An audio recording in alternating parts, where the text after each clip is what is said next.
నమస్తే. ఇన్నాళ్ళు నన్ను సపోర్ట్ చేస్తూ, ఎంకరేజ్ చేస్తూ మీ ప్రేమని నాకు అందిస్తున్న ప్రతి ఒక్కరికి కృతజ్ఞతలు. అలాగే ఈ వీడియో కూడా ఖచ్చితంగా మీకు ఉపయోగపడుతుంది. లైక్, షేర్ అండ్ సబ్స్క్రైబ్ చేసి మీ సపోర్ట్‌ని నాకు అందించండి. అలాగే ఈ వీడియో పట్ల మీకున్న అభిప్రాయాన్ని కామెంట్ సెక్షన్‌లో కామెంట్ చేసి తెలియజేయండి. ఇప్పుడు వీడియోని చూద్దాం. నమస్తే. Welcome to our channel. నేను పద్మిని. ప్రస్తుతం మనతో పాటు ప్రముఖ ఆధ్యాత్మికవేత్త, వాస్తు జ్యోతిష పండితులు, లలిత ఉపాసకులు, వాస్తు జ్యోతిష శిక్షణ నిపుణులు బ్రహ్మశ్రీ నానాజీ పట్నాయక్ గారు మనతో పాటు ఉన్నారు. మాట్లాడదాం. సార్ నమస్తే సార్. సార్ ప్రమాదపు అంచున ప్రపంచం 2029 అస్ట్రోనామీలో జరగబోతున్నటువంటి విషయాన్ని ఆస్ట్రాలజికల్ కూడా డెఫినెట్ గా ఆస్ట్రాలజికల్ గా ఒకసారి చూసుకుంటే డెఫినెట్ గా ఇండికేషన్స్ ఉంటాయి. ఎందుకంటే అది ఇంటర్లింక్ అయి ఉన్నటువంటి సబ్జెక్ట్ కాబట్టి, ఒకటే కాబట్టి సబ్జెక్ట్. అయితే ఈ శకలాలు వస్తున్నాయి, భూమిని తాకబోతున్నాయి అనేవి సర్వసాధారణంగా వింటున్నాం. మా అమ్మ చిన్నప్పుడు, మా అమ్మ ఇప్పటికీ చెప్తుంటుంది, 60s అరౌండ్ 60-68 ఆ ప్రాంతంలో స్కై ల్యాబ్ ఒకటి పడబోతుంది అని చెప్పి చాలా ప్రచారం వచ్చేసి అందరూ ఆస్తులు అమ్ముకుని మరి వాళ్ళు ఎంజాయ్ చేశారు. ఇంతకీ దాన్ని బంగాళాఖాతంలో వేసేసారు, పడిపోయేలా చేశారు. ఆస్తులు పోగొట్టుకున్న వాళ్ళు కంగు తిన్నారు. తర్వాత 2012 ఇది కూడా చాలా హంగామా చేసింది. 2012 ఇంకా యుగాంతం అని భయపడిన వాళ్ళు భయపడ్డారు, భయపడిన వాళ్ళు అన్ని పట్టించుకోలేదు. ఇట్లా ఆస్ట్రోనాట్స్ రావటం అనేది సర్వసాధారణమే, వింటూ ఉంటాం. కానీ ఇప్పుడు మాత్రం ఇస్రో అండ్ నాసా చాలా గట్టి సూచన ఇస్తోంది. ఇది చాలా చాలా వేగంగా వస్తోంది. అలాగే 6,000 కోట్ల సంవత్సరాల ముందు ఏదైతే జరిగిందో అదే పరిణామం జరుగుతుంది. ఒకవేళ ఈ శకలం కనుక భూమిని ఢీకొంటే 90% జీవరాశులు ఇదైపోతాయి. మొత్తం అసలు భూమే దానికి ఇదైపోతుంది అని చెప్పి, దగ్ధం అయిపోతుంది అని చెప్పేసి కూడా గట్టిగానే చెప్తున్నారు. దీన్ని ఈజీగా తీసుకోవటానికి లేదు. మరి ఆస్ట్రాలజీ ఏం చెప్తోంది సార్? దీన్ని ఆస్ట్రాలజీ కూడా సపోర్ట్ చేస్తోందా? ఫస్ట్ ఆఫ్ ఆల్ ఏంటంటే, ఇక్కడ మనకి ఆస్ట్రాలజీలో ఏదైనా ఒక తీవ్రమైనటువంటి సంఘటనలు జరగాలి అంటే దానికి కొన్ని సెట్ ఆఫ్ రూల్స్ ఉన్నాయి. మనం ఆల్రెడీ ఒక 1 year బ్యాక్ 2029లో కొంచెం ఈ నిరుద్యోగ సంబంధించిన ఈ AI బాగా డెవలప్ అవడం వల్ల అక్కడ కొంచెం ఆ విషయాలు చూసుకోవాలని మనం మాట్లాడుకున్నాం. ఎక్కడ కూడా ప్రపంచం అంతమైపోతుంది అనేటువంటిది మనం ఎక్కడా చెప్పలేదు. వాళ్ళు ఇచ్చిన డేట్ 13వ తేదీ ఇచ్చారు, 13 ఏప్రిల్ 2029 అని.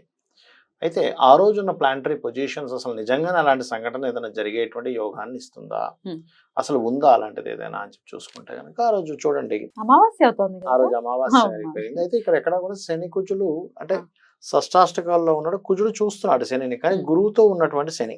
ఇది మనం గురువుతో ఉన్న కుజుడు మనం అర్థం చేసుకోవాలి. కుజ ఇంట్లో శని సార్, మరి కుజుంట్లో శని అనేటువంటిది ఇది కొంచెం న్యాచురల్ కర్మకారకుడు కాబట్టి ఇది మనం అందుకే ఆ రోజు మనం చూసి ఇది ప్రొఫెషనల్ రిలేటెడ్ గా ఇక్కడ నుంచే మనం ఎవరైతే ఉన్నారో బిజినెస్ వైపు వెళ్ళాలి, ఎంతసేపు జాబ్ మీద ఆధారపడి ఉండొద్దు, ఈ AI ప్రభావం అక్కడ ఇంకా పెరిగే ఛాన్స్ ఉంది అనేటువంటిది ఆ రోజు మనం చెప్పుకున్నాం.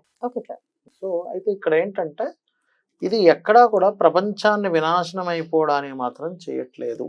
బికాజ్ వీళ్ళు ఇచ్చిన డేట్ అంటే 13/4/2029కి ఈ గురువు కుజుడు కలిసి ఉన్నారు. అంటే గురువు కుజుడిని కంట్రోల్ చేస్తుంటాడు. ఇక్కడ శనిని ఈ 2 గ్రహాలు కంట్రోల్ చేస్తుంటాయి, మెర్క్యూరీ అండ్ వీనస్.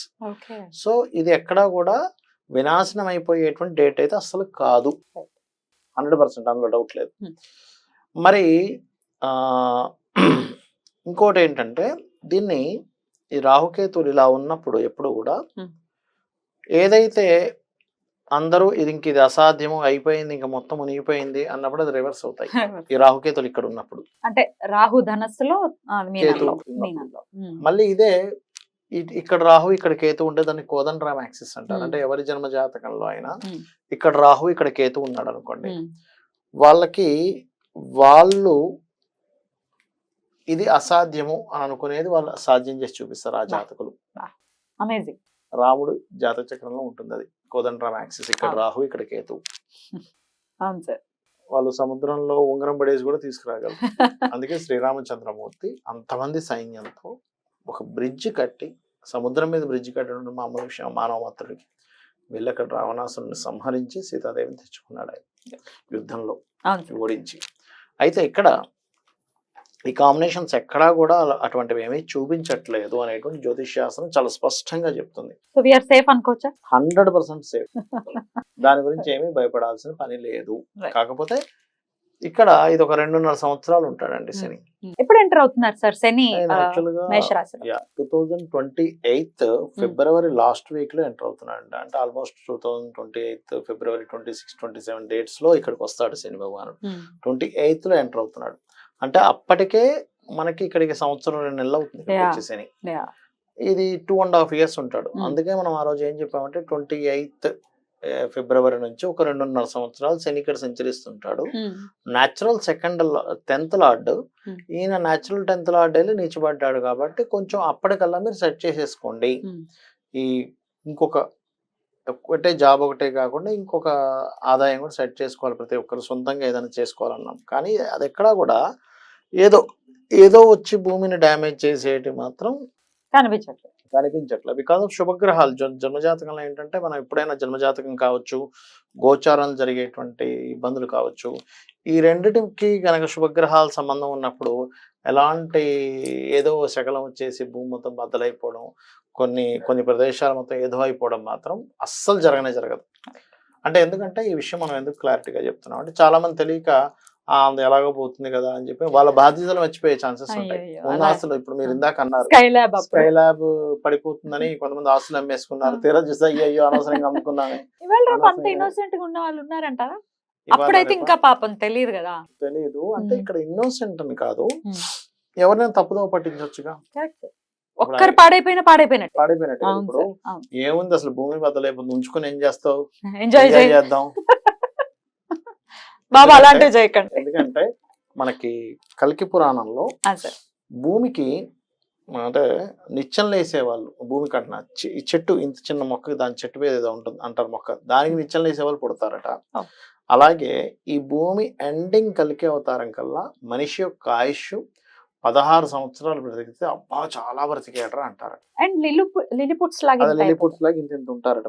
ద్రాక్షారామంలో కూడా అలాంటి చిన్నది గుడి ఉంది, లిలిపుట్స్ ఎంటర్ అయ్యేలా కదా. ఎందుకంటే మనకి గతంలో చాలా సార్లు ఇలాంటివి ఇక్కడికి ఎండ్ అయిపోతుంది అక్కడికి ఎండ్ అయిపోతుంది చాలా వచ్చాయి.